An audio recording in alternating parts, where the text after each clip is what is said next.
Исәнмесез, эфирда яңалыклар чыгарылышы, студияда Руслан Харисов. Алга таба кайбер темалар турында.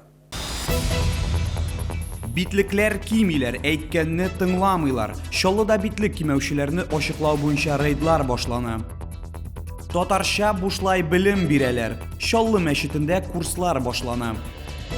Тарихи урыннар буенча велосәяхәт. Шәһәрдәшләрне велоквестта катнашырга чакыралар.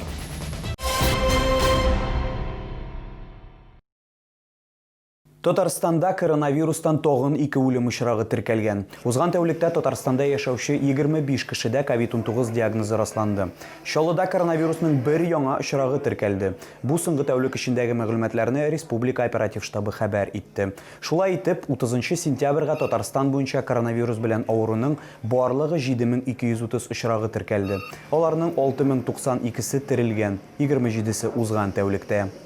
Чаллылылар битлек режимына һәм социаль дистанцияга игътибар итми башладылар. Шикләүләрне бетерү COVID-19-ны җитди кабул итмәүгә китерде. Безнең кайнар элемтәгә шәһәрдәшләр берничә тапкыр мөрәҗәгать итте. Чаллылылар сырхауханәләрдә зур чират торуга һәм җәмәгать транспортларында пассажирларның саклану чаралары булмауга зарланды. Төшерү төркеме шәһәр буйлап профилактика кагыйдәләрен үтәлүен тикшерде. Шәһәр халкы социаль дистанция үтәмәгән пациентлар битлек кими торган фоторәсемнәр җибәргәч, без 3-нче поликлиникага юл тоттык. Битлекне ни өчен кимисез дигән сорауга пациентлар я җаваптан качтылар, я сәламәтлек начарлануга сылтадылар. В кармане маска, просто дышать не могу, горло болит. Если одену маску, аж задохнусь. Не выходит, никто не говорит, соблюдайте дистанцию, наденьте маски. Говорят, про маски говорят, а про дистанцию я не слышала, про маски говорят постоянно. Поликлиникада безгә әлеге проблеманы контрольдә тотарга омтылулары турында аңлаттылар. Әмма пациентлар гозерләргә берничек тә җавап бирмиләр, ә закон бозучыларны ачыклау мөмкин түгел. Наша задача все-таки это максимально контролировать при вхождении в медицинское учреждение наличие масочного режима. Для этих целей у нас работает первый этаж. Не всегда у пациентов самой имеются маски. Возникает вопрос, конечно же, о том, что при отсутствии маски они не могут пройти к нам. Для этого, конечно, решается вопрос. На первом этаже у нас работает аптека. Сәүдә челтәрләрендә дә шундый ук хәл. Битлек киючеләр күпләп, әмма барысы да түгел. Говорим, это вон покупают после этого, да. Тут есть где купить маску? Да, есть вот. Вот и купить, и у нас вот маски продаются. Но тем не менее, все-таки мы заметили, что есть вот Есть, пара человек, да? Ну да. Вот, вроде говоришь, но не все добросовестные такие. Җәмәгать транспортларында кеше күп, урыннар аз. Шофер бу турыда берни дә җавап бирми. Чаллылар битлек режимын үтәмәүне ничек тә акларга тырышты. Әмма иң беренче чиратта алар үз сәламәтлекләренә зыян сала. Мондый җавапсызлыктан качучыларга чикләү чаралары тагын кертелергә мөмкин. Бу хакта Россия президенты Владимир Путин хәбәр итте. Битлек режимы үтәүне тикшерү дәвам итә. Полиция хезмәткәрләре даими рәвештә рейдларга чыгачак. Хокук бозучы COVID-19-ны юктырып кына калмыйча штраф та түләячәк. Елена Кириллова, Валерия Новожилова, Сергей Кищенко, Ленар Султанов, яңалыклар. Чаллыда 30 идарәче компания һәм торак милекчеләр ширкәте җылылык җибәрүгә рөхсәт алмады. Калганнарга әле җылылык бирү станциясеннән рөхсәт алырга туры киләчәк. Исегезгә төшерәбез, Чаллыда җылыту сезоны 17 сентябрьдән башланды. Бүген системага барлык мәктәпкәчә учреждениеләр, мәктәпләр, сырхауханәләр һәм хастаханәләр тоташтырылды. Торак йортларга килгәндә җылылык станциясеннән рөхсәт алу шунда ук җылылыкны фатирларга бирәчәкләр дигән сүз түгел. Барысы да идарәче компаниядән тора. Билгеле булганчы, җылылык кайбер йортларга килә башлады инде. Җылы җибәрергә рөхсәт биргән оешмаларны экраннарда күреп була.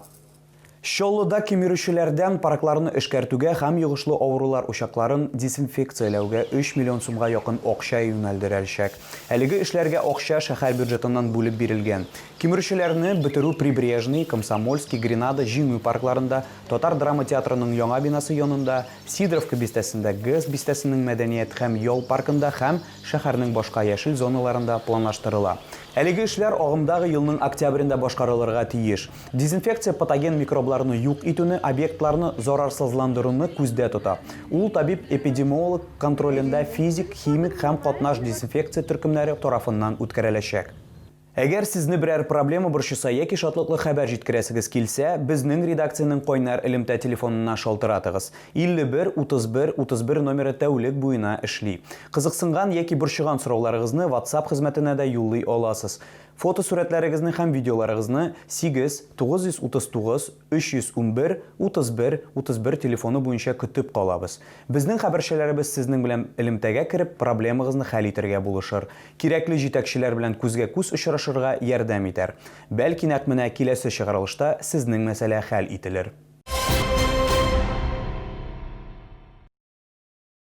Шоллының 9 мәчетендә татар телен өйрәнү курслары эшли башлаячак. Программа татар телен өйрәнүгә юнәлдерелгән. Курслар 1 октябрьдән 30 апрельгә кадәр барачак. Теманы хәбәрчебез дәвам итә. Нур Ихлас мәчете 1 октябрьдә башланачак. Без татарлар дип аталган курсларга әзер. 3 ел элек укулар Ак мәчеттә генә уздырылса, быелдан исә шәһәребезнең шундый 9 мәчетендә бу курсларга йөреп булачак.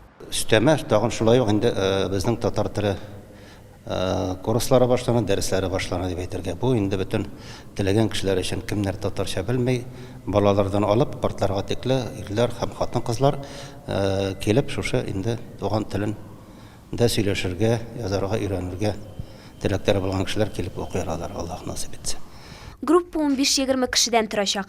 Милләтенә һәм яшенә карамастан барлык теләүчеләр дә бу курсларга языла алачак. Дәресләрне Чаллының иң яхшы укытучылары үткәрәчәк. Группалар үзләренә җайлы вакытны үзләре билгеләячәк. Пандемия булу сәбәпле шәһәрдәшләр дистанцияны саклап битлекләрен онытмаска тиеш. Маска белән килеште булай, маска белән укулар дәвам итә. Анда инде укытучылар гына дәрес бергәндә масканы сарырга мөмкинлек булачак. Аларга рөхсәт ителә, әмма инде килгән укучылар алар барыбыздан маскада булачаклар. Укыту бушлай. Татар телен өйрәнү дәресләренә мәчетләрдә язылырга мөмкин. Курсларны уңышлы тәмамлаган тыңлаучыларга сертификатлар биреләчәк. Елена Кириллова, Ленар Султанов, яңалыклар. Кама аланында тхэквондо буенча Идел буе федераль округы чемпионаты узды. Ярышларда Татарстан, Башкортстан, Чувашия, Удмуртия, Түбән Новгород, Киров, Ульяновск, Самара, Оренбург өлкәләреннән килгән спортчылар катнашты. Шоллы тхэквондочылары 7 алтын медаль яулады. Бу Россия чемпионатына өстәмә 7 юллама дигән сүз. Тагын бер вакыйганы искәртеп үтәргә кирәк. Ул Казанда узган Россия тхэквондо берлегенең Идел буе федераль округы конференциясе. Союзның башкарма комитеты әгъзасы вазифасына киләсе 4 елга Шоллыдан Рафис Мусин тәкъдим ителде. Аның кандидатурасын барлык төбәк вәкилләре бер тавыштан хуплады. Безнең гел алга инде, безнең җиңергә, җиңүләр, балаларны күбрәк атырып әйтергә урамнан. Безнең шул основной задачалар. Шоллы тхэквондочылары октябрьдә Шахта шәһәрендә узачак Россия беренчелегендә, ноябрьдә Мәскәүдә өлкәннәр чемпионатында чыгыш ясарга тиеш. Ике вакыйгада да Шоллы тхэквондо вәкиллеге булачак. 4 октябрь көнне сәгать 2-дә Шоллының тарихи урыннары буенча велоквест узачак. Җылы урыны Габдулла Тукай яр буенда урнашкан Тәүбә мәчете. Чарада катнашырга теләүчеләр экранда күрсәтелгән телефон номеры буенча шалтырата ала. Яки Instagram битенә «Хочу на велоквест» дип яза ала. Велоквестта катнашучы команда Тәүбә мәчете янында җыелырга, шуннан төп туристик маршрут башланырга тиеш.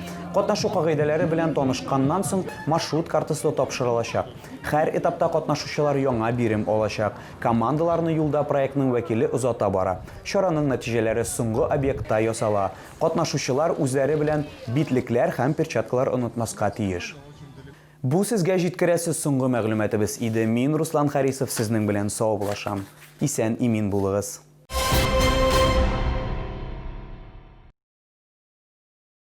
Массажное кресло Ямагучи X создано, чтобы полностью изменить представление о массажных креслах. Первое в мире кресло с двойным массажным механизмом. Система сканирования, графеновая технология прогрева. Ямагучи. Touch of the future.